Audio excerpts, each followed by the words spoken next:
What if the reason people don't listen to you has nothing to do with what you're saying?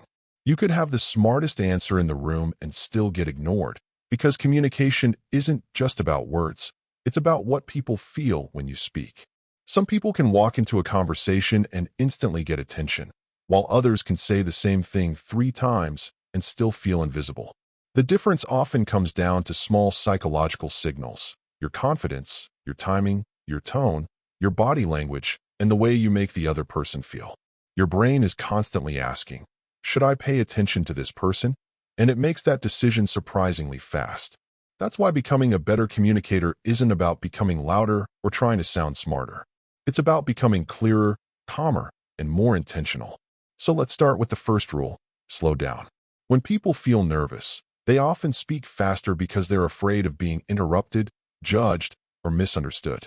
But when you slow down slightly, your words become easier to follow and you sound more composed. You don't need to speak painfully slowly.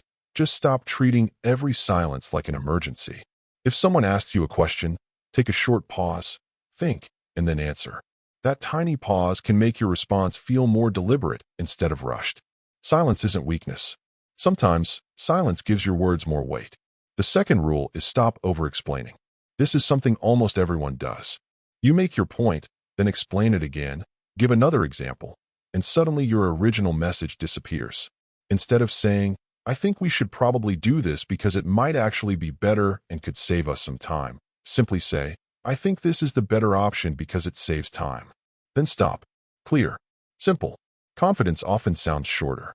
You don't have to defend every sentence you say, and you don't need everyone to agree with you. Say what you mean and give the other person room to respond.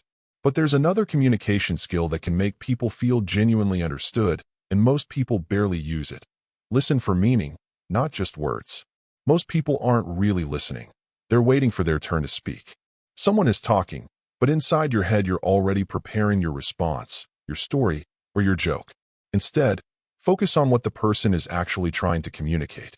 If someone says, I'm just tired of dealing with this, don't immediately turn the conversation toward yourself. Try saying, sounds like this has been frustrating you for a while. You're not trying to manipulate them or solve everything. You're simply showing that you heard them. And when people feel heard, conversations become much more natural. You can also ask better questions. Instead of, how was your day? Ask, what was the best part of your day? Instead of, do you like it? Ask, what do you like about it? Small changes like these give people something meaningful to talk about. Now, the fourth rule is something you can't say with words at all. Make your body match your message. Imagine someone saying, I'm completely confident, while looking at the floor, speaking quietly, and constantly fidgeting. Their words are saying one thing, but their body is saying another. People notice those mismatches. You don't need to become a body language expert. Just keep your posture comfortable, relax your shoulders, look at the person naturally, and avoid constantly moving or checking around the room. Most importantly, don't force confidence. You don't need to stand like a superhero or act like you own the room. Real confidence is usually much quieter. It's being comfortable enough to pause, comfortable enough to say, I don't know, and comfortable enough to disagree respectfully. When your body and words send the same message, your communication becomes much stronger. And now comes the fifth rule, the one most people completely overlook. Stop trying so hard to be interesting. Become interested. Think about the people you enjoy talking to. They probably aren't spending the entire conversation talking about themselves. They ask questions, remember small details, and actually pay attention. So instead of thinking, how can I impress this person? Ask yourself, what can I learn about them? If someone says, I started learning guitar recently, you could simply say, oh, nice. Or you could ask, what made you want to learn guitar? Suddenly, they have a story to tell, and the conversation becomes easier. You didn't need an impressive story, a perfect joke, or some amazing personality. You just showed genuine curiosity. And when you remember something someone told you and bring it up later, you send an even stronger message. I actually listened. That's powerful because people remember how you made them feel. So remember the 5 rules. Slow down, stop over-explaining, listen for meaning, make your body match your words, and become genuinely interested in other people. None of these techniques require you to become someone else.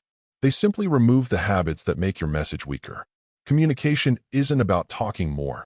It's about making your words count. So the next time you enter a conversation, don't ask yourself, how can I impress them? Ask yourself, how can I make this conversation better? That small shift can completely change the way you communicate. Because the strongest communicator in the room isn't always the loudest person. Sometimes, it's the person who speaks calmly, listens carefully, and makes everyone around them feel heard. And once you learn to do that, people don't just hear you. They remember you.